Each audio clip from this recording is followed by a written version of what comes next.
And we are live. Ladies and gentlemen, coming to you from Sherman Oaks, California, Dr. Doug Lisle.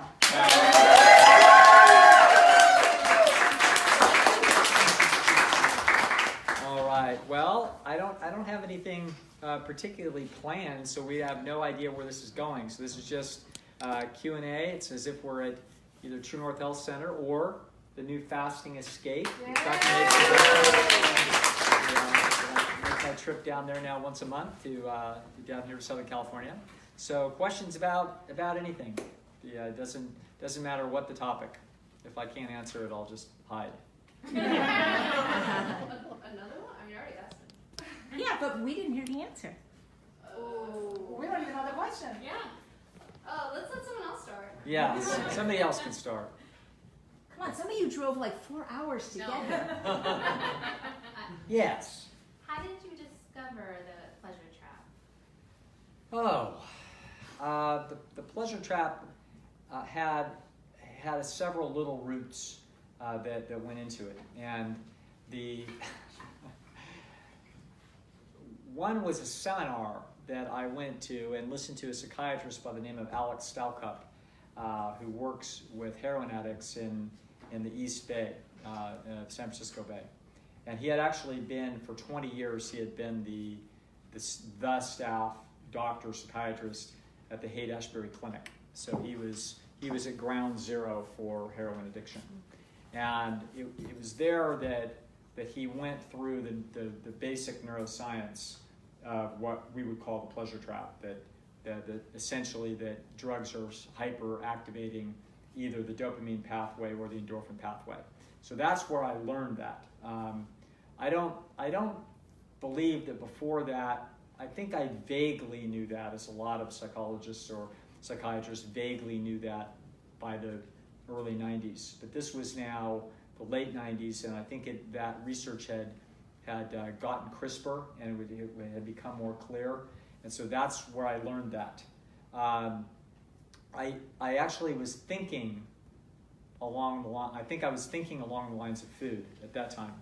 But then Alan Goldhammer and I went to speak somewhere, and I can't remember where it was, but it had to be a Natural Hygiene Society gig, but it doesn't feel like it was. It was some kind of a camp somewhere with a lake, and we were in a cabin without air conditioning. This I remember. It was very Spartan. I wish I remember where this was, because it's really lost to my memory. And it was uncomfortable, and I mean, it's bad enough to be in an uncomfortable place with no air conditioning, but worse yet, when you're rooming with Alan Goldhammer. I mean, this is how it is. And so, Alan, I believe I was explaining this to him and talking about this, and I can remember making the following comment, because this is what had occurred to me was when I listened to Stalcup. I remember thinking, it's very strange to me that everybody is not addicted. Like, that's what I came out of that seminar with. I came out of that seminar with this huge question hanging over my head. Given the fact that we've got these supernormal stimuli that would hyperactivate the pleasure pathway, why isn't everybody addicted? And that was an open loop in my head that was bothering me. And so I think it was probably soon after that I had to go on this trip with Alan, and I was we were talking way late into the night, and we were having one of our many arguments. Basically, our relationship has been arguing for 50 years, and we're having an argument about chocolate, and Alan's, of course, down on basically, if you like the taste of it, it's not legal. As far as Alan's concerned, if you like it, you shouldn't be eating it. Is more or less how he is. And so we were talking about this, and I think it was then that I was realizing that chocolate was a supernormal stimuli. I didn't have that term yet, but I was realizing it was hyperactivating the dopamine pathway, or it probably was. And so that was when we got all that principle together, because it was Alan that said, Doug, everybody is addicted. And I'm like, no, because 20% of people are smoking cigarettes and 5% of people are alcoholics. So we can see that. He says, no, they're all eating chocolate. You know, I mean, it's really what Alan, this is where it comes from. And I'm like, yeah, well, so do I. So what's that make me? That make me an addict, you know? And he's like, yeah, it does, basically. And then I can remember, then something that happened not too long after that was that I had just come to California. I had been in Texas working in the criminal justice system in the mid-90s. And I had a girlfriend I left in Texas, and she was all proud of the fact that she had read War and Peace, which I had not read. And incidentally, I had heard that War and Peace was a terrible book. All right, so I hadn't read it for a reason, but she also knew that I liked Snickers bars, and so on Valentine's Day she sent me 2 stacks of little Snickers bars and War and Peace, because I like to eat and read. So and I had actually been eating super clean for like 3 or 4 months. And so that, I can remember getting all caught up, having everything done, my desk was clear, and I had this sense of inner peace, and what I wanted to do was I really wanted to read a good novel. And the only novel I had there was War and Peace, and theoretically it was a great novel, and theoretically it was a terrible novel, and I didn't know which was which. So I sat down and I thought, and I had these 2 stacks of Snickers bars in this little box, and I hadn't even thought about it. It barely had my attention, the fact that they were there. And I thought, it was after dinner, and I was completely satiated, and I propped myself up in my bedroom, and I got out War and Peace, got the light set, and I thought, might be nice to have 2 or 3 of those little Snickers bars. So I open up the sack. There are these little squares, not the big half ones, the little tiny squares. And so I open up the first little square, and I can remember to this day what it tasted like, because it had been months since I'd had anything like that. And it tasted like wax. And it was a surprise. And I think the reason I remember it is my anticipation of what it was going to taste like and what it actually tasted like was strikingly different. And so it tasted like wax, and it tasted like chemicals, and it basically didn't taste good at all. It was a bad taste. But then as I started to chew, you get to the inside of it, and you get different flavors in there, and then I'm remembering the supernormal effect. And it wasn't that great. It still had this chemical-ish thing. But then within a couple seconds, I'm opening a second one. And then I'm opening a third one, and then I'm opening a fourth one. And by the time I was on page 5 of War and Peace, I'd eaten the whole sack. Okay? And I actually had a second sack. And I'm looking at that second sack, and I've already eaten probably 9 or 10 ounces of chocolate on top of a completely full dinner. So I'm actually feeling a little bit of physical pain from the distension. And I'm looking at that second sack, and I'm thinking, I really don't want any more, and I don't think I'm going to have any more. I don't actually remember if I opened the second sack or not, but if I did, I only ate 3 or 4. I know I didn't polish off the second sack, but it was because I was in pain. And I looked at that little stack of wrappers, and I thought, there it is. There's the addictive process, and I hadn't quite identified it as such, even though Alan had talked about it. Alan's big thing, you could just beat some guy up when he's not here, why not? He's really all about women and chocolate. Okay, he's always about how, these women, they just can't stay out of the chocolate. And here I am, like, got my little stack around with I'm not telling. But the point is that I looked at that stack of wrappers, and I thought, that's interesting, because there was a compulsion. And that compulsion drove that behavior over about 5 to 10 minutes. And it was like an avalanche. Like, it wasn't going to stop until there was some natural barrier, and that natural barrier I think was the second sack, which I actually don't think I opened. So there was a natural barrier. I think I had a feeling that if I open the second sack, I might eat the whole second sack, and then I'm going to really be sick. Anyway, that was when it started to click into place for me that Alan had a point, and that the food had never struck me as particularly that addictive, because I'd always been a healthy eater ever since Alan had shoved my nose in this in our early 20s.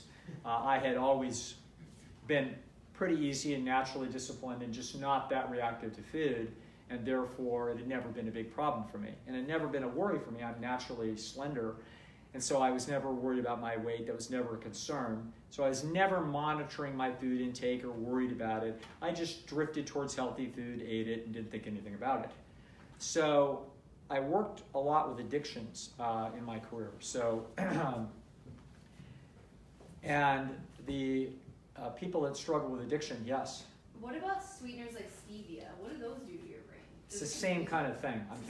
They're all, I'm sure, activating the dopamine pathway, because it's going through the taste buds that are detecting sweet, which makes it thinks that it's calories. See, so so I'm sure that that's how it works, even though I don't know for sure. I have no doubt that that's how it works. So anyway, working with addicts, one of the things that you'll notice is that if you work with them as they go inpatient, which I worked inpatient for a couple years, they do a lot of, they're in psychological pain and they're doing some whining. They're frustrated. There's a level of frustration and angst about what their circumstances are, and they're waiting to get to the break, and they're angling for it, and they're scheming. And and when they're frustrated about it, they almost, I would say this now, but I would recognize they're slipping into an almost childlike mode.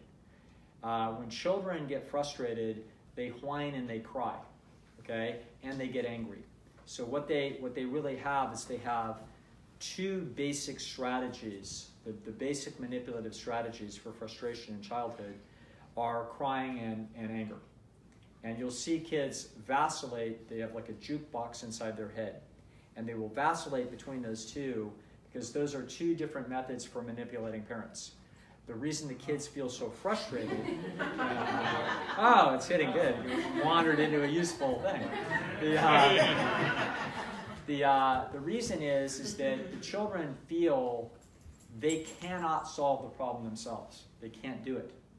And so they have to, their only way of getting the problem solved is through the big, bad, tough adults that are much larger and more powerful and smarter than they are.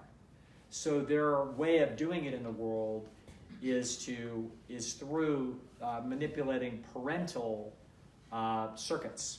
Parental circuits are inherently altruistic. So you have to sound childlike in order to activate parental circuits. This is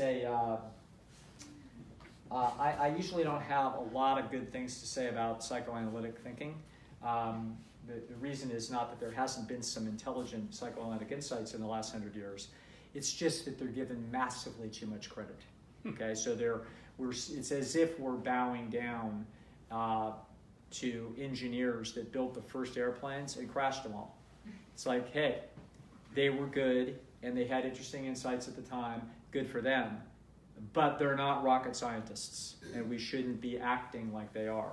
And the same is how I feel about psychoanalytic thinking. Yes, it's historically interesting and it was occasionally brilliant, but when we add it up and look at it today, it's lousy compared to what we have now. We can replace it with massively superior information and insight. However, a nice insight came out of a psychoanalytic thinker in the 1960s by the name of Eric Berne. I think he was Canadian, might have been American, I can't remember. And he had this notion of parent, adult, and child. And of course, we get down to the issue of what do we mean inner child, and it's like, not exactly. What we're talking about is communication role that a human will take. And so he would say, if you listen carefully, you're going to find that people are slipping into one of these roles. or they can change roles depending upon what it is that they need to do. So everything that we will do tonight and everything that everybody said in this room tonight as you talk to each other was adult to adult. But there was parent-child communication in here, and it wasn't between the Nelsons and their lovely daughters. No, it was between the people and the animals. Okay? That's so right. the people and the We animals. always sound like this today. That's right. Yes. And so and these particular animals are extremely cute and vulnerable. And so as a result, if one of them was a big, tough-looking German Shepherd with its ears perked up, you wouldn't be feeling that parental circuit.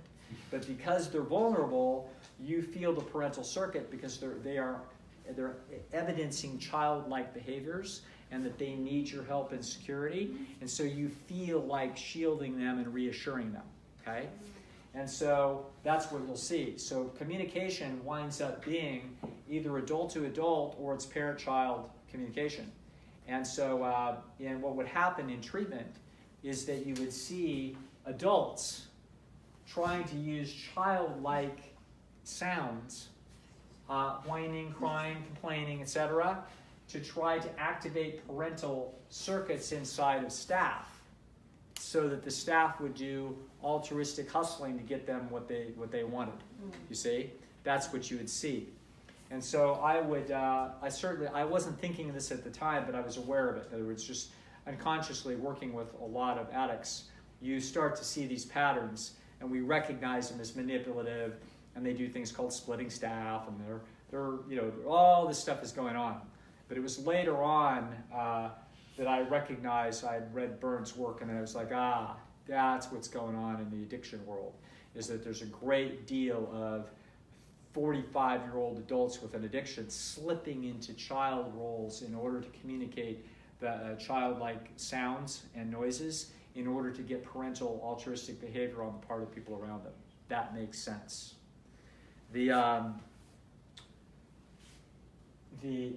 Now, I started to hear it in the clients that I work with at True North. That's got my attention. They'd come in, they'd sit down, they'd say, "Oh, it's so hard." Okay? And it caught my attention. It's like, this is what I'm hearing. Okay? I'm hearing a child, I'm hearing an adult feeling boxed in by the constraints of what it is that needs to be done to get to them to their health goals, and they don't like it. They don't want to do it. And so they're going to try to get a special dispensation from the Pope to try to get out of this mess. Okay? It'll be okay for you. You can. All right. So I started, all these things are kind of coming together. So I'm starting to see that people are feeling kind of helpless, and they get manipulative, and they're trying to get special dispensation, and they're essentially, and yet they're continuing to act in a way that takes them away from the goals that they want to achieve. And now we start hearing the footprints of the obvious implication is addiction. So the answer to my question is, why isn't everybody addicted? And we pan the camera back and we say, oh, they are. They are. I just hadn't seen it. Okay? So the pleasure trap then starts to be an examination of a wider problem. And the wider problem is that the modern environment has created opportunities to stimulate the mind and alter the mind's experience in ways that are really convenient, easy, essentially energy conserving. And the problem is that mind, the environment is now a distortion of the universe that it evolved in. And so you have a mismatch between the mind that you have and the environment that it finds itself in. And so now we started looking, this is where we start putting the pieces together for what you will have seen or heard, if you've heard of the pleasure trap, it's not just the food, okay?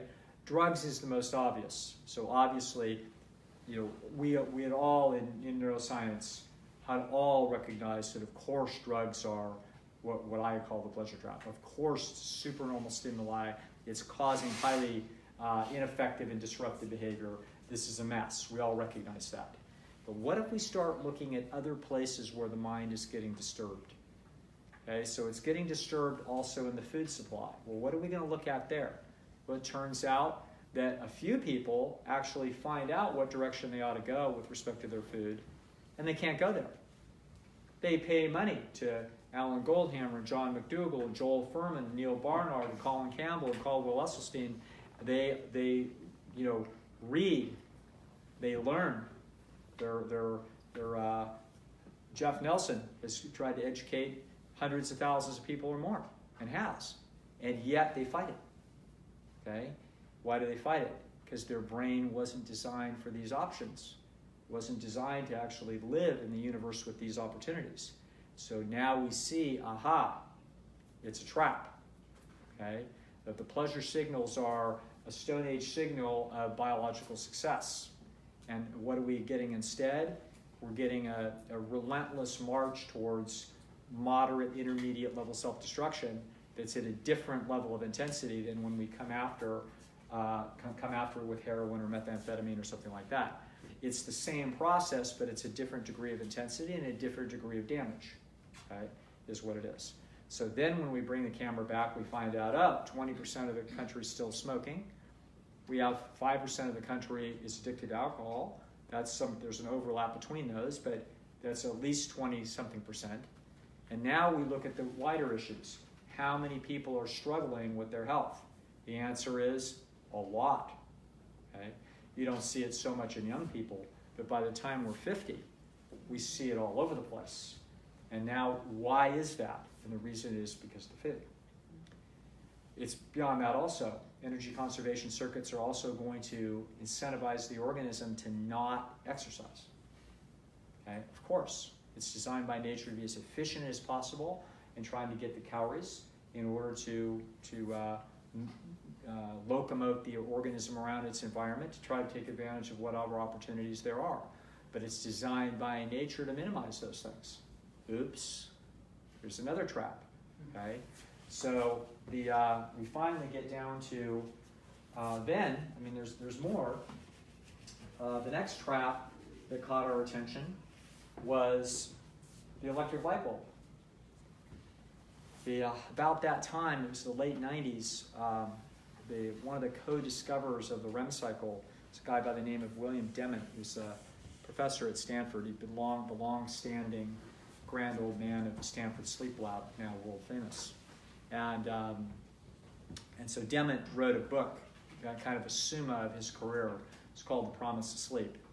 And about the same time, one of his colleagues, a longtime colleague of his at Cornell, James Moss, wrote a nicer, sweeter, more pop version called Power Sleep.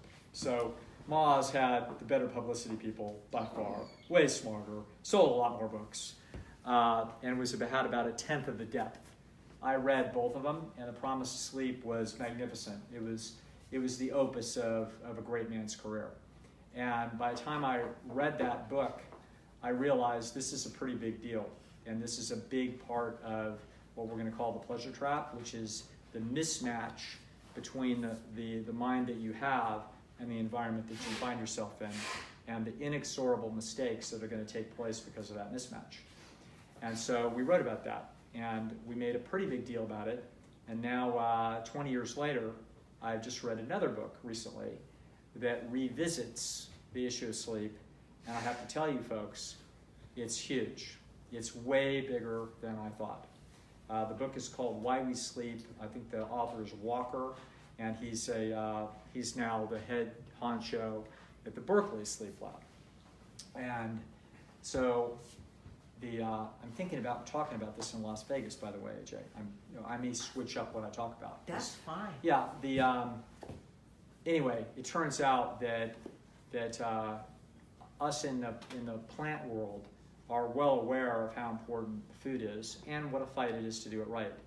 But right next to this, my friend Rip Esselstyn has a way that he describes health. He says, food is the king and exercise is the queen. And that always made sense to me, and I felt like that was a good eyeballing of the evidence, and now I don't think so. Okay, I think exercise is a bishop, and I think sleep is the queen. And it looks from the evidence. Let me give you a few facts that have come to light now in the last 20 years.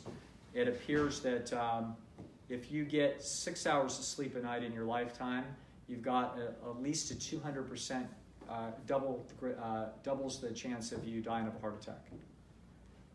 2 to 1.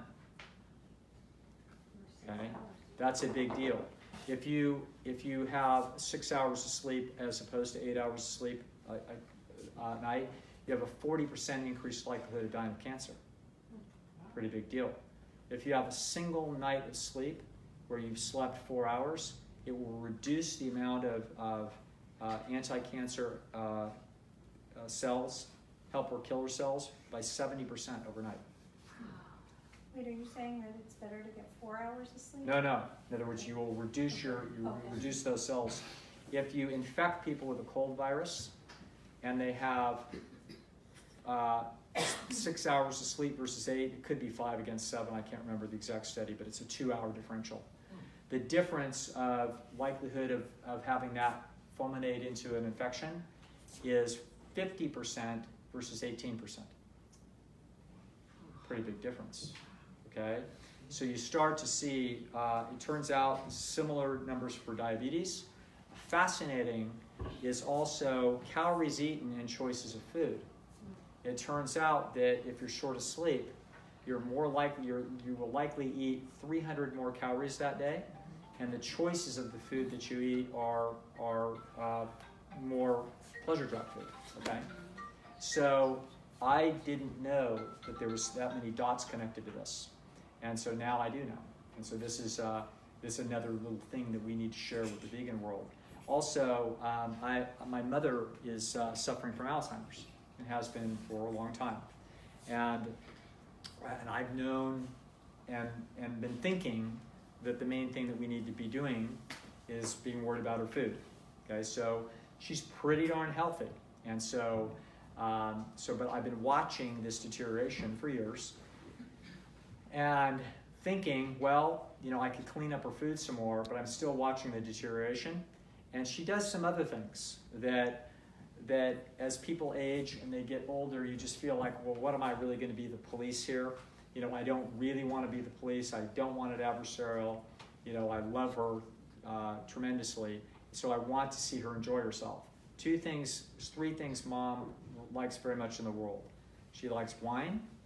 She likes coffee, and she likes to read romance novels deep into the night. It's sort of like her son. Okay, that's where you see the night. So as a result, that's what she's been doing. So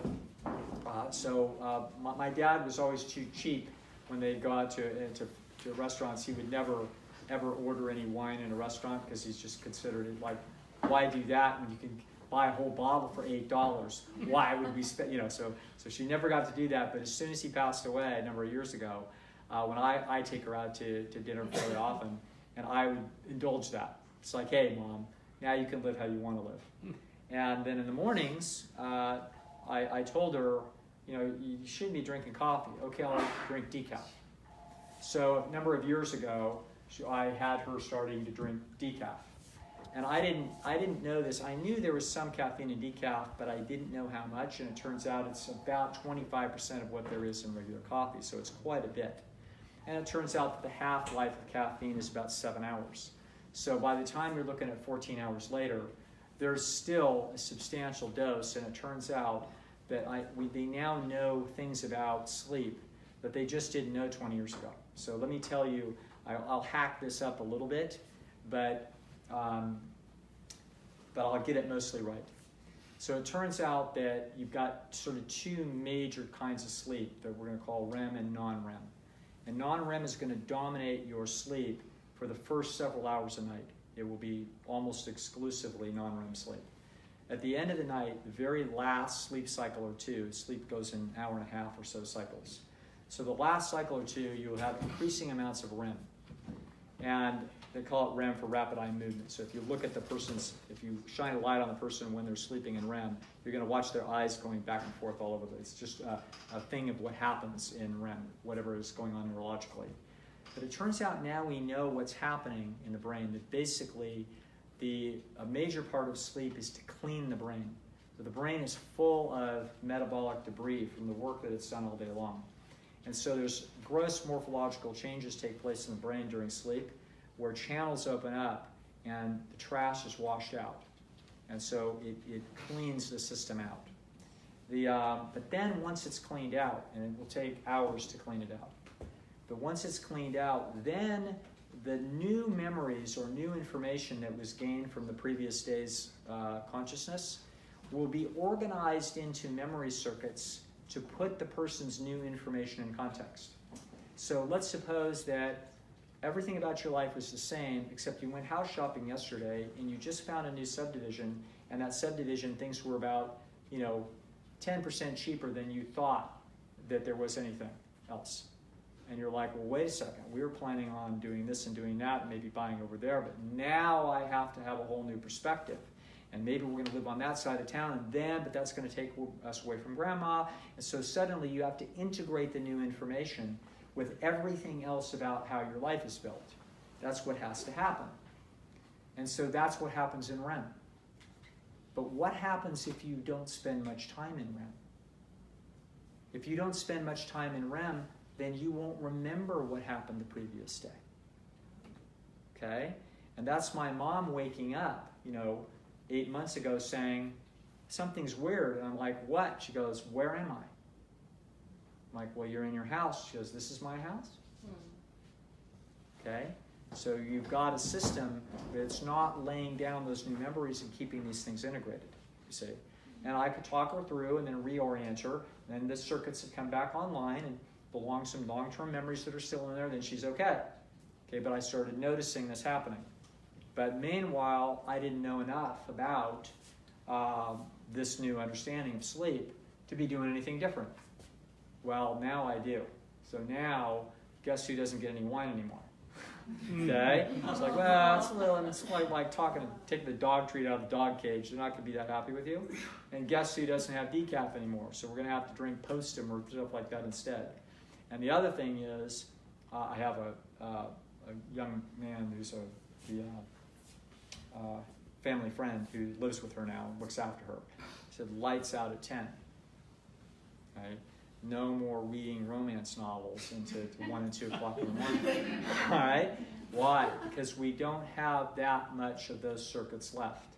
It turns out that just with everything else in our bodies, we are undergoing a slow, relentless deterioration.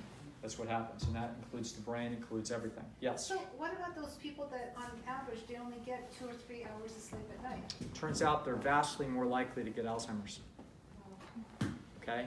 So it turns out that we believe that probably the chief cause of Alzheimer's is probably sleep deprivation. Really? Yes. By not getting the brain washed properly, it's just like not changing the oil in your car. If you don't change the oil in your car, you can go longer, but the point is that there will be particles of dirt and debris in the engine, and it will wear its way through the engine and cause damage that's in fact irreversible. Is it bedtime? What's that? Yeah, it's bedtime. Yeah. That's why they tell people to sleep on it before you make important decisions, because it'll show you'll get the answers when you're like in your dreams or in your REM sleep. Well, yeah, you're integrating the new information into a wider context. Okay, it's actually extraordinary. Another experiment that was done. This is an amazing experiment. They've now I'm watching a renaissance now in sleep science that's clearly taken place when I wasn't looking. Turns out that if you do motor skill development, that before you go to bed and then you sleep on it, you'll wake up with massive increased abilities. Whereas if you do that same amount of drilling early in the day, it won't happen. So the REM sleep will, if it just took place just a few hours ago, the REM sleep will now integrate that new information much better. So professional and serious athletes or dancers and everything else under the sun would be wise. All professional practices should be at night. Okay, they don't know that yet, but don't. Incidentally, the Golden State Warriors know this, just as a matter of fact. So this is people who sort of are not very active and kind of sleep all the time, but don't actually like go to bed at night and sleep. Do you know? yeah. Like napping all the Oh, time. I don't. Yeah, I think How it. How do they play factor in this? I don't think it matters so much how that all goes down. What matters is the total amount of sleep that you get. But it's going to turn out that if we're going to bed really late, it's going to usually be the case that there's enough light in the morning that it's going to disturb our ability to stay down and sleep, and therefore we're not going to get a full complement of REM. So we're going to be entering the next day usually somewhat tired and not all put together. This is where coffee comes in. So it turns out there's a specific chemical, I forget what it is, adenosine, somebody knows. Somebody knows. And one of you bright kids know? Yeah, you should. Okay. Anyway, what this thing does is it's a signaling chemical that as soon as you're awake, it starts to build up in concentration. It's an analog or the result of the metabolic processes of neurons firing. And what happens is as it builds and builds and builds and builds, you finally get sleepy. Okay? That's what it does. It causes you to feel sleepy as your brain is becoming more toxic and this concentration of this chemical rises. Caffeine blocks that action. That's how it works. It's essentially an anesthetic for that action. And as a result, people feel better, like their brain has been washed, but their brain is still polluted and they are continuing to work it. So it's precisely like an athlete with a very serious injury, and we put cortisone in their knee and they can't feel the pain. That's what coffee is. And so this sets up a cycle where, and incidentally, then the coffee is still in you 14 hours later. Wine also, by the way, alcohol is a major disruptor of REM sleep. So now we see why my mom has Alzheimer's, because you've got a lifetime of using coffee, not huge amounts of coffee or wine, but this is now, along with her nighttime reading and night owl psychology, this has been bombarding, essentially keeping the brain from being clean. And we need people to understand this. Yes? So I have two questions. Yeah. One, what about people where coffee doesn't really affect them? Like they could still drink a cup of coffee and then go right to sleep. Yeah, it doesn't matter. Okay. In other words, it's still going to be Coffee just, isn't good. it's disrupting REM. Okay. So, My yeah. second question is, does this have any, is this similar to how antidepressants, what are your thoughts on antidepressants? Maybe? Yeah, psychopharm meds, I think it's going to be rare for anybody to benefit from them. I'm not going to say that they won't, because there's going to be an occasional bizarre situation where somebody's better off with something usually not used as is commonly used. So somebody uses some strange thing because it helps restless leg syndrome and they sleep better, some damn thing, okay?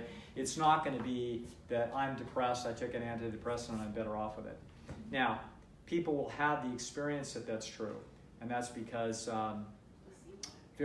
depression, for example, is very dynamic. I would also say that anxiety medications will work, but the problem is that they set up a trap because the brain habituates very quickly around these medications in order to restore the original neurochemistry. So yes, psychopharm is to me a huge loser. I'm not going to say categorically that it's 100%, but I'm just going to say it's like 99 or 98%. Essentially, they should, for all intents and purposes, never be used. And there may be a rare occasion when God knows how we'd know who would profit from it. I don't know how we would know. I don't discount the fact that in the future we may have a better understanding of individual neurophysiology and neurochemistry, and that we might actually be able to get some legitimate benefit from psychopharm agents. But right now, the track record is horrendous. And the honest accounting of that can be seen in Robert Whitaker's book, Anatomy of an Epidemic, that really tore the lid off of that story for me a number of years ago. Good question. Yes. Dr. Lisle, we have a lot of questions from Yes. our online viewers, which Okay. keep increasing thanks to your sharing. So we have a nurse, Angie, who's a night shift. So Yes. her question is, what about us that work at night? Are we doomed? Change it around. She's a nurse. She has options. Okay. She's on Yeah. the internet, so she's got. Yeah. So in other words, She's working, but she's. I would absolutely recommend that people don't be working night shift. When you look at the data on that, it's bad. So, I don't care that you can work 2 in a row and get 3 days off, and I really like whatever the heck, it's in her best interest to take her degree and take her knowledge and skills and negotiate however it is that she can to have a life that's right side up. It's really not a good idea But someone has to, I mean. Because otherwise there'd be nobody at the hospital at night. Yeah, well, let those be for other But people. I I can't save the All the world. meat eaters. That's right. I have a question. I can't save the world. We can just try to help ourselves. If Yes. you have a problem sleeping and you're up at night, are Yes. you better off taking a sleep aid to help you sleep? No, you're actually not. Okay. It's going to turn out that those sleep aids are going to go right in and disrupt the very sleep that's going to be useful. Okay, so that's a losing proposition. What we want to do is we want to attack the underlying imbalance in your existence that's causing the fact that we're having a hard time getting to sleep. So let's look at what those things would be. What about, what Sure. about not falling Yeah. asleep, but waking up in the middle of, 1 in the Yeah. and not being able to go back to sleep? Right. Are you better off just laying there, or But, taking something to go to sleep? Yeah, there's like I said, we're going to back the camera up and Okay. try to figure out why we even have that problem in the first place. Okay.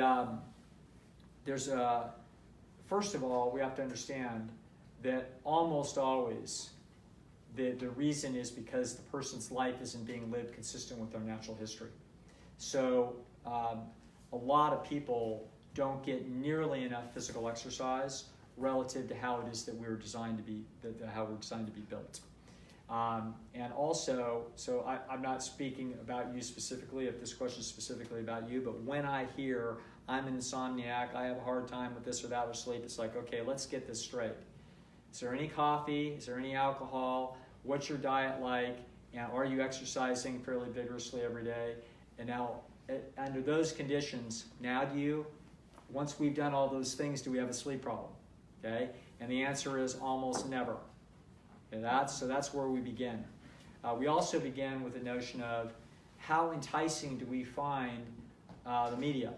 Because remember, you were designed at the end of the day to come back and talk to the village and find out what's new in the village. So people want to come at the end of their day and they want to watch some TV. And they want to go on the internet and find out what's going on in the village. It's natural. It's sort of an absolutely natural process that we would go through. The problem is it can be unbelievably interesting. Why? Because it's a competitive media market that's paid by the dollar per eyeball that goes on their stuff. So of course they're going to make it as interesting and attractive as possible. And so as a result, your nervous system is going to get yanked towards these exciting, light-driven, attention-getting, stream of data. And as a result of that, people are going to stay up too late. Okay, so now they stay up too late, and now what happens? Now we're in the trap and we're in the cycle. So some of the things that you're talking about they do happen, and sometimes people even with very good sleep hygiene will have these things happen. And when they do happen, usually we don't catastrophize over them because it just means that you may be struggling the next day, and then it rights itself. Okay. It's also true that this species was not designed to actually sleep in one big stretch and then be up 16 hours. It was actually designed by nature to sleep twice. So it's designed to sleep sometime in the afternoon. And so it's a perfectly good strategy to, if your life can anyway allow for it, to find a time in the afternoon where you can knock off for half an hour. Sometimes you just can't do it because if you work standard hours, you just can't do this. So we're going to have to be stuck with the way it is that we do things. One thing that we don't want to do is you don't want to be nodding off in front of the TV at 7:30 or 8 o'clock, going to sleep for an hour and a half, then waking up, because then we got a problem.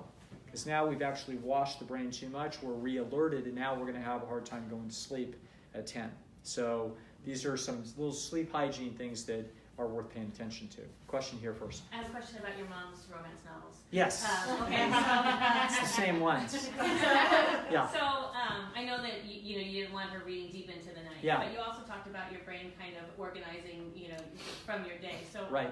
would you say that the romance novel is maybe not the best thing to read before you go to bed? Should we be reading something that's more or does that matter? It's really about the stopping at a certain Just time. read The Pleasure Trap. It'll put you right to sleep. It's not my fault. Yeah. Or is it really just about the time? Yeah, it's about the time. So In it other doesn't words, matter that we're reading doesn't matter what you're reading. nonsense. No, Yeah. and we're not trying to set some world's record for how much new information we can get in our head. We're trying to enjoy our lives, and so for my mom, those things have always been really interesting, and so they always, I think they will be. She even to this day, she's still reading the same 30 novels. It's the author is Georgette Heyer, by the way. So for Georgette Heyer was sort of the second coming of Jane Austen in England in the early 20th century, and it was a very talented writer. And my mom keeps reading the same ones over and over. Yes. So we talked about exercising. When is the best time to do that vigorous exercise? In the morning, afternoon, night, or when is not the best time? I don't think it really matters. I mean, if we talk to a sleep guy, they would tell you don't do it within a couple 3 hours of going to bed because you're going to stir up some adrenaline, et cetera, which is probably true. So I probably wouldn't be running vigorously an hour before you go to bed, but I wouldn't otherwise sweat it. The truth is that we let the evidence come to us. We don't have to worry about following rules so carefully that somebody else has laid down. We have to discover what it is that actually works for us, and so that's how I would look at that problem. Yeah. Wouldn't you sleep better if you worked out really hard and then fell asleep? You might not because of the adrenaline. In other words, very hard physical work is going to be. Oh, I know. Was he hinting about it? Well, no, she's talking about sex. Yeah. I knew it was you. Kenny, you first have to have a girlfriend. Yeah, in other words, sex obviously will cause a neurochemical cascade that will help people get to sleep. So that's part and parcel. That's also probably how people got back to sleep. Turns out something. It turns out that something that we became aware of about 20 years ago, which is that early birds and night owls that it's genetic. And I was actually relieved to find this out because I'm a night owl. And my dad was an early bird, and my sister's an early bird, and I was always viewed as the lazy flake, okay? And it turns out that that's a cultural, widespread feeling, is that early birds are these responsible, conscientious, fine, upstanding citizens that get to work on time and da-da-da-da-da, and the night owls are, I don't know, closing bars, flaking out, coming in late, calling in sick, and are worthless before noon, okay? Just, other than the bars, that pretty well sums up my career in the regular world. And in fact, to be completely honest, I won't be completely honest about everything, but I'll be pretty honest. And the truth is, one of the reasons I wanted to become a psychologist is I wanted to be in private practice, and I wanted to be in private practice because I didn't want to be working for the man at 8 or 9 o'clock in the morning. And I knew that I wouldn't have to do that. So I was like, I'm going to start my work day at 10. That was actually, I had that in mind when I was 23, okay, deciding on this career. And I'm a night owl, and it's genetic, and now in this new book, they actually have an explanation for it that is fantastic. And I had no idea it's just a thing of beauty. It turns out that if you look at a bell curve of people's sleeping, actually, he didn't talk about this as a bell curve, and I believe it is, but it might not be. Probably, it's a long story. He's talking about it as if it's 3 types, but I don't believe that that's how human genetics is probably built. So I believe actually the distribution is in a bell curve. And what he shows is that about 30% of humanity is early birds, about 40% is in the middle, and about 30% of these are night owls, okay? And he says the reasons why that's true is that when human beings came out of the trees and started sleeping on the ground, they were exposed to predators. And so they had to have a fire to ward off the predators, but fires are not reliable. So it turns out that game theory analysis would say that we're going to split this up. And we're going to have some of you go to bed early, but then you're going to wake up early. And otherwise, you're going to go to bed late, and you're going to wake up late. And so by having this group having a distribution of characteristics on this dimension, we cover the group from predators. So that, I believe, is true. That makes complete sense to me that that's true. And so I'm helping you early birds out. That's what I'm doing. Yes. This is a silly question, kind of, but do you think left-handed people's brain works differently? Because you're left-handed, and Yes. your boyfriend's left-handed, so I'm just curious. Well, we're like really smart. No. You know, our brains do work slightly differently in very modest ways, but actually most left, or a good deal of left-handedness, some percentage of it, I believe, is actually caused by problems in development. So, not mine. No. Yeah. So, but at any rate, it's just very, very subtle little dominance issues. Dominance, when you say dominance with respect to what how the brain is working and what's controlling what, but it doesn't work much differently. It's just very subtle. Okay. All right. Yes. Time-restricted feeding. It's something you read about on the internet these days, and Yeah. with the fasting Right. camp up there, where do they come down on people who eat? You know, who limit the amount of time during the day that they eat, that kind of thing. Yeah. It's an interesting idea, and I believe there's utility in it, but not for the reasons, the exact reasons that it's being thought through. My friend and colleague Jennifer Morano, Alan Goldhammer's wife, was pretty excited about this, and so she will talk a lot about that even at True North now. I look at this, and I have a natural rebellion against some of these kinds of ideas, because I try to stand back and look at the human in its natural habitat and try to figure out why would there have been a natural selective advantage ever to try to propose a control, a conscious inhibition on your eating behavior.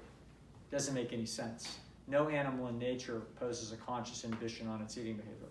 So why would this be valuable? Well, I came up with a reason why it is that this can be a useful idea, but I wouldn't want to promote it per se. I want to promote the problem that it's addressing.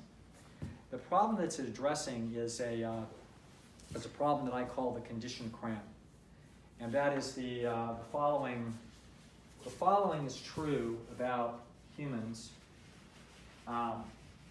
I'll just take people through this kind of quickly, and maybe this will be the last major concept we'll talk about. But the human beings are an omnivore by nature. The original chassis was vegetarian, and then 2 million years ago it started to morph into an omnivore. And carnivores typically will eat fairly different than vegans. And the difference is that vegetarian food is of much lower calorie density, and so it requires a great deal more eating and chewing behavior. It's basically a longer process because of the amount of vegetation that has to be digested. So chimpanzees, for example, chew for 6 hours a day. That's what they do.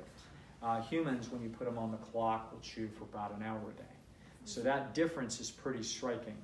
And the difference is because of the caloric density of the food that's being eaten. A big cat in Africa will typically make 1 kill a week. And so then when they eat that kill, they're going to cram it in. They're going to get as much in there as they possibly can. When you look at an herbivore on the African savanna, they're not cramming in anything. They are asleep in their food. They walk all day on their food, and they eat their food at their leisure for hours and hours a day. Sounds like a great idea. Yeah, yeah. AJ, it's more or less what you do. Yeah. So what we're going to see is that To an herbivore, there isn't typically a food deficiency. They're surrounded by their food. The food is not that exciting. It's of low calorie density, and they methodically go through the process of acquiring and digesting it. To a carnivore, the world looks very different. The world it has a food scarcity, and they're going to have to, it's very hit and miss. And when they hit, they have to get it all that they can before competitors come and get it. So in Africa, when you watch, like if a cheetah makes a kill, they have to eat as fast as they can because a bigger cat is very soon to come on top of that. And I believe, I could have this wrong, but it goes like if a cheetah makes a kill, the next thing that may be there might be like a jaguar or whatever the equivalent is of a jaguar in Africa, panther or whatever. And then the next thing that comes are the lions. It's like, oh, everybody keeps getting bumped out of the food bowl, depending upon how big and strong you are. So so as a result, you're designed to cram. High calorie density, cram. That's what you're going to do. And human beings have that same tendency. So it's going to be the case that human beings would have typically been interested in their food and eating their food to natural satiety, but once in a while when a kill was made, and they have, usually when a kill was made, it's a modest amount of meat that's distributed throughout the village. But when a big kill is made, there's a lot. And it's the right move is going to be eat all that you can stuff in, because this is 800 or 900 calorie a pound food, and the baseline food of the village is 300 or 400 calorie a pound starches and fruit and things like that. So it's very rich and very important to cram it in before it rots, and get all that you can, and even eat it competitively against your neighbor potentially, right? So when you see that, you see what I call a cram circuit. And so you're like, okay, well that's interesting, so be it. So why should this be a problem? The problem is that the system was not only designed to cram once in a while, once a month, twice a month, once every 6 weeks. It's not designed to have access to high calorie dense foods on a daily basis. Not only isn't designed to have access to high calorie dense foods on a daily basis, the highest calorie dense foods that would have typically been the object of cramming would have been meat at 800 calories a pound. A peanut butter sandwich is 2,000 calories a pound. It's 2.5 times the calorie density. So as a result, you can imagine a well-meaning vegan keeping the animal food out of their life, and yet they've got peanut butter sandwich equivalent things. And now at night, what do? They eat to satiation on a really healthy meal, and they feel fine, but there's room for more. Okay? So now what happens is they cram. So now they cram in an extra 300, 400, 500, 600, 700 calories. It's concentrated enough so they can fit it in. They're well built to do this. And they're motivated to do it because of the high calorie density of the food. Now, if they do that, what's going to happen is that if they do it repeatedly, the nervous system is actually going to engineer an expectation that it's going to happen. Okay? So it's going to turn out that engineering is going to be what we're going to call Pavlovian conditioning.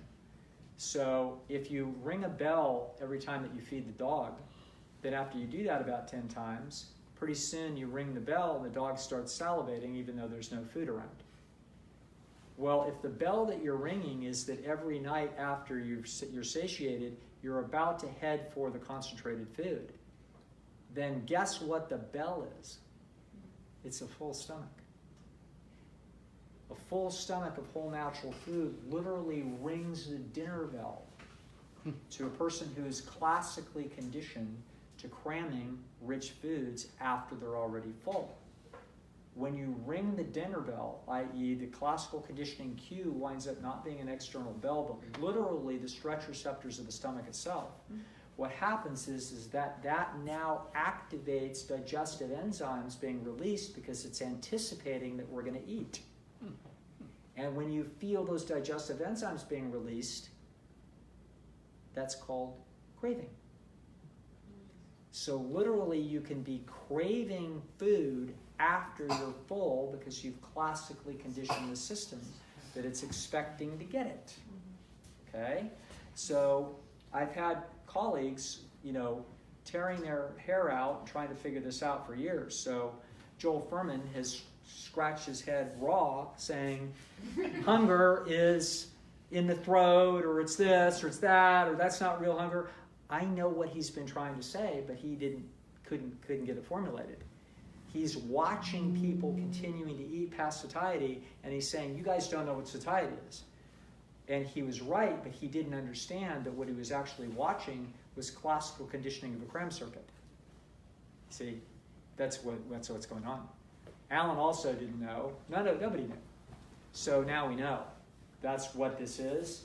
And so it's going to turn out that that's, once you set up a classical conditioning process like this, it's hard to break it. Effectively, you're addicted to that process. Does it take like 2 months to get over it? It won't even take that long. It's, I don't do it. what's your classical conditioning? We're asking for I don't do it. asking for a friend. That's right. Classical conditioning, this is a classical conditioning curve from Pavlov. So this is the amount of salivation that the dog has. This is at trial 1 when we ring the bell and give food. This is trial 2, trial 3, etc. up to trial 10. This is now a fully conditioned organism where when we ring the bell, we get the full salivation. This, by the way, is called the learning curve. Okay, you've all heard that term, but we didn't realize it was invented by Ivan Pavlov. Now, so this is the learning curve that he discovered in classical conditioning. It's going to turn out that there's a corresponding curve that, incidentally, learning, sometimes people are sort of terrified of learning and conditioning and what my kids learned when they saw this or that, and what a terrible thing this is. And, hey, you can unlearn too. It doesn't actually do an organism any good to learn if it doesn't know how to unlearn. It would be useless to learn and not be able to unlearn. Learning is the process of updating your understanding of what nature is, and therefore the neural circuits must be able to be re-engineered once new information comes in. Otherwise, it would be worthless. Okay? The system itself would be worthless. So instead, the system is actually quite flexible in what it can learn. It can generally unlearn as well, and it does. So now, when we ring the bell and we do not present the dog with food.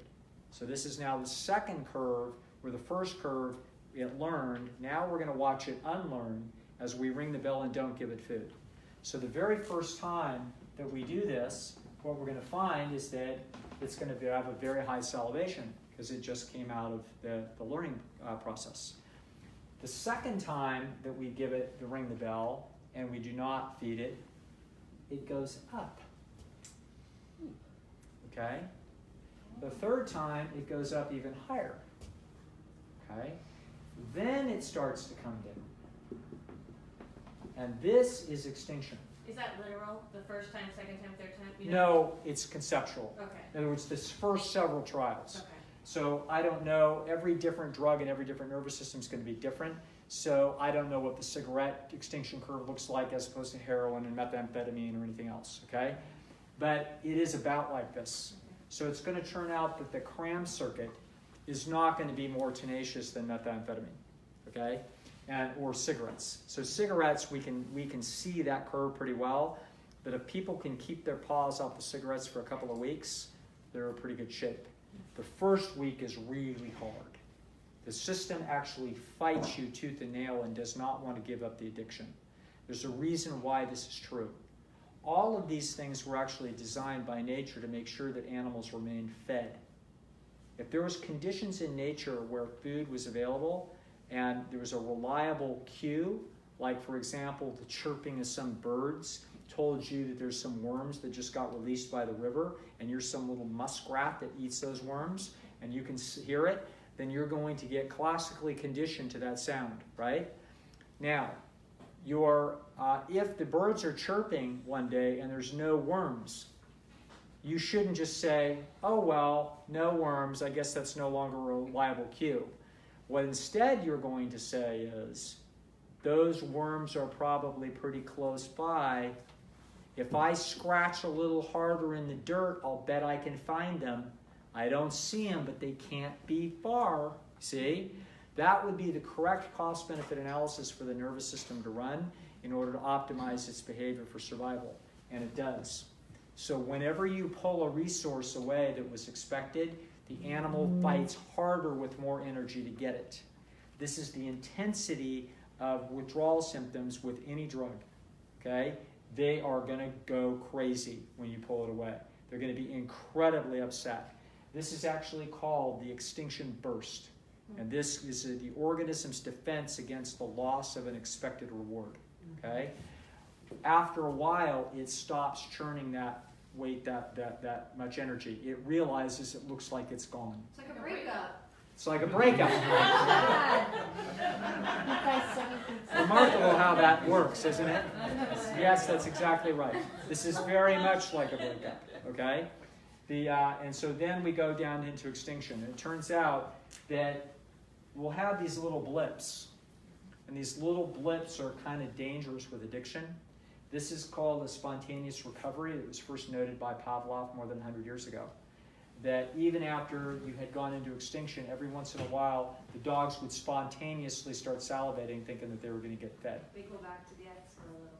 What's that? Yeah, they go back to, that's called check sleeping with your ex. You go back and check. See what I'm saying? So this is a problem because with an addictive process, one, if it's reinforced, we go right back up pretty high in the learning curve. That was going to be my question. Yes. Like the variable reinforcement. Yes. Reinforcement schedule. That then does it then become like virtually impossible to extinguish the behavior? That's really good. So she's asking a really interesting question in learning theory, and that is that if we occasionally reinforce this, do we then make it really tenacious to get rid of it? Or weekends.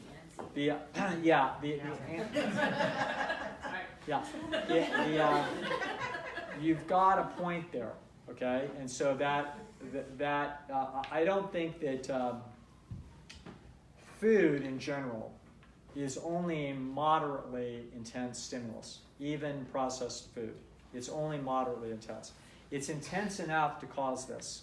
This is the whining that I heard at True North Health Center. Right there. That's what it is. They're in withdrawal. That's what's going on. But it wasn't like the degree of the whining that I heard in drug rehab. Okay? You don't go through, the order of magnitude, people can be pretty upset. They're not so upset about pulling this away. They're more upset with themselves because they've got very important personal goals and they're so frustrated that they continue to be self-indulgent. But the point is that they're not literally crying in their soup, shaking over the lack of a donut, okay? So it's different. It has a different tone and feel. It's a self-frustration. Where with addicts, it's different. This extinction burst is literally the neurochemical defense against the drug that it's anticipating. And when they don't get it, it's extremely uncomfortable, and that's what cravings are. Okay, cravings, when you have a cigarette and you're getting rid of cigarettes, your brain is on a timing clock that expects to get a cigarette in the next hour. Because of that, the brain engineers a nicotine defense. It literally wants to keep you in a healthy neurochemical equilibrium, and it knows it's about to get knocked out of that equilibrium, and so it literally engineers the defense to get ready for the nicotine. If you don't give it the nicotine, the defense sits in the nervous system and is uncomfortable. That uncomfortable sensation is what we call craving. If you then smoke, they neutralize each other and you feel relieved. Okay? The same thing happens with the cram circuit. If you have a conditioned cram circuit and you're putting away 500 or 600 or 700 calories after dinner, after satiate every night, and it's almost always concentrated healthy food. We're unhealthy food. But if you're one of us, it's concentrated reasonably healthy food. And if you do that, what's going to happen is, once you have a conditioned cram circuit, the night you don't do it, the extinction burst is going to hit you. You're going to be like, well, I just kind of deserve it, and I've been pretty good. And really, what are we talking about? Really, are we supposed to be some heroes here? You get all this stuff going on in your head that's a G-rated version of addiction. That's what it is, okay? And so, second night you're going to have it. Third night you're going to have it. 10th night it's going to be pretty quiet.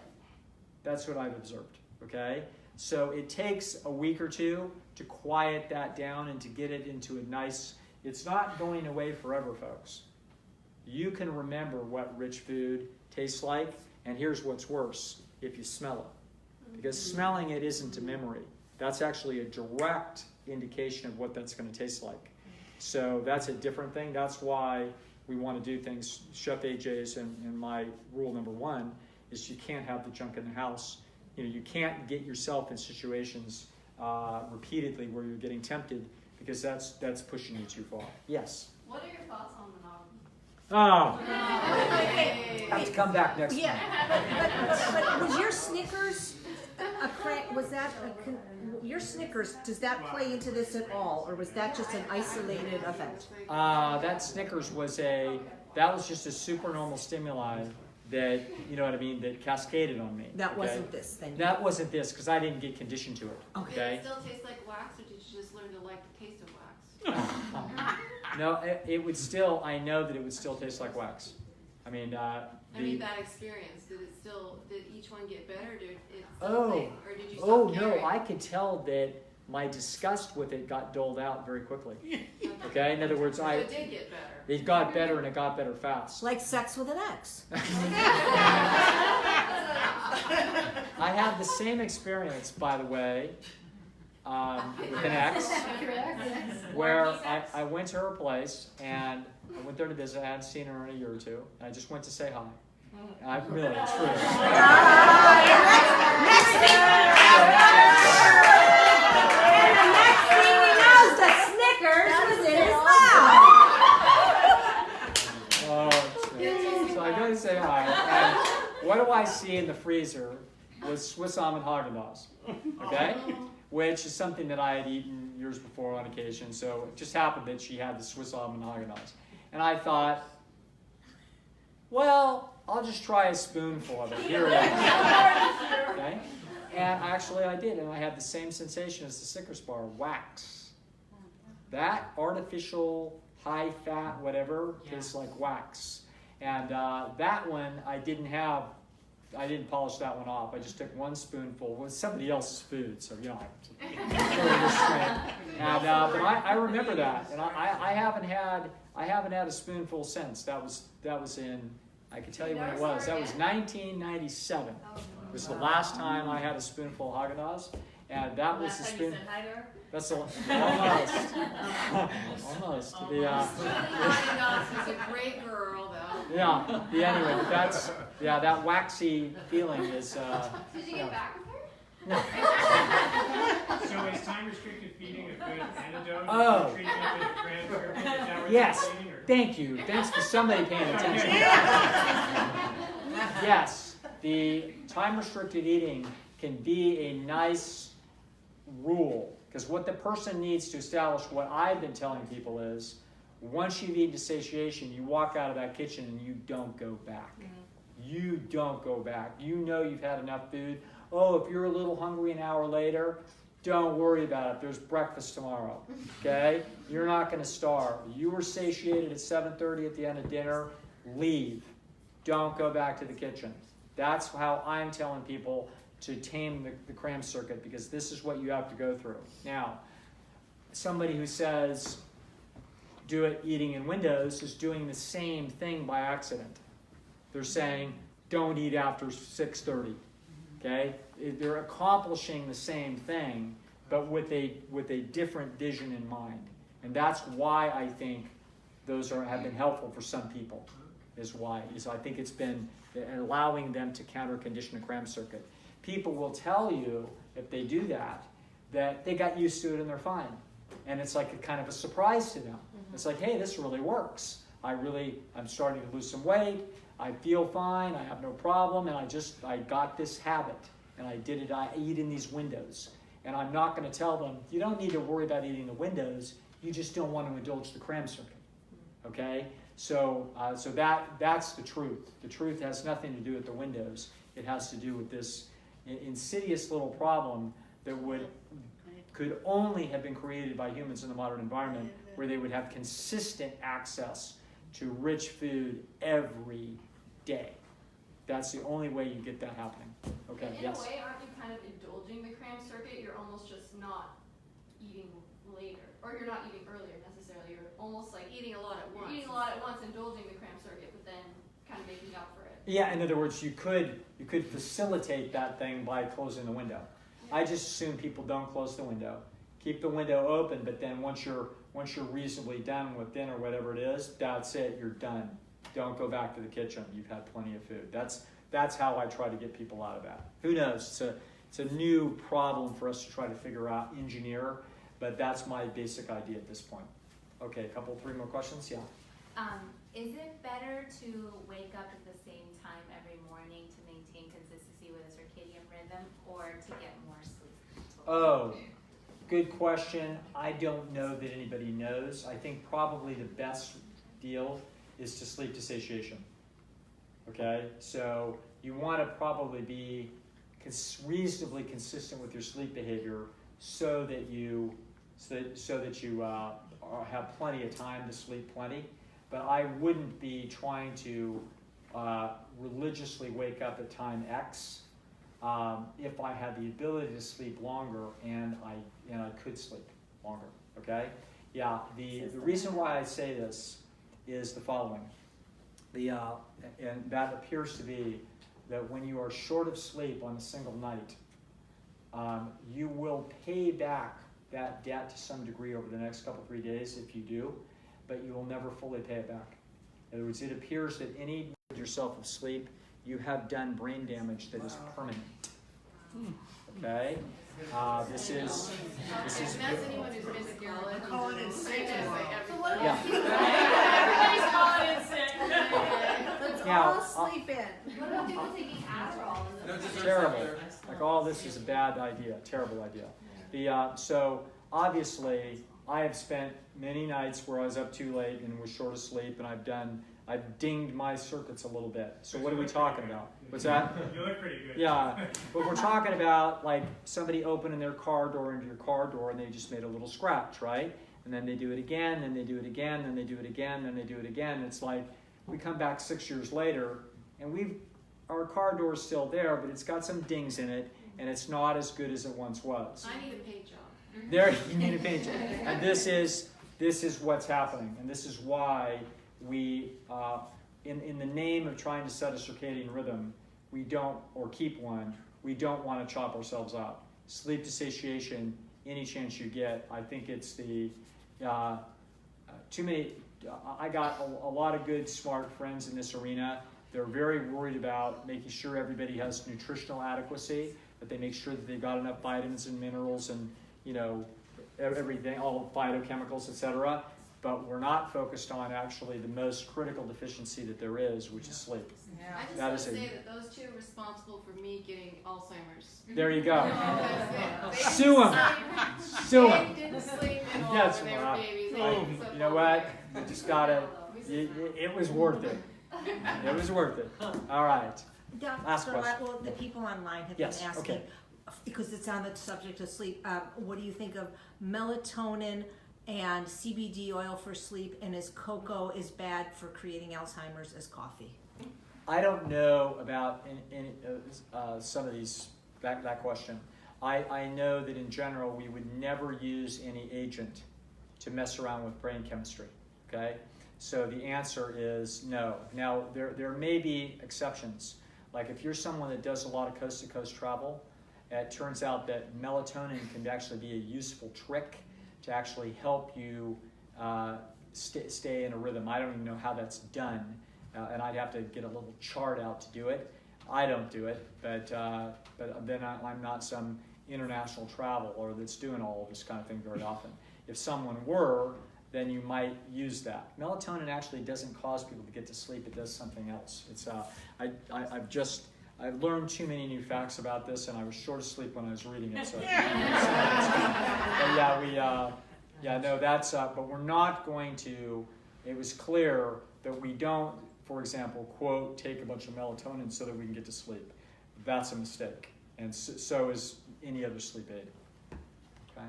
All right. Last question or two. All right. Did you like War and Peace? Oh God, that's a great question. Here's what happened. So I dutifully slugged my way through War and Peace, and I got to about 100 pages to go, and it was so boring, I quit. I never finished it. That's what happened. All right, thank you.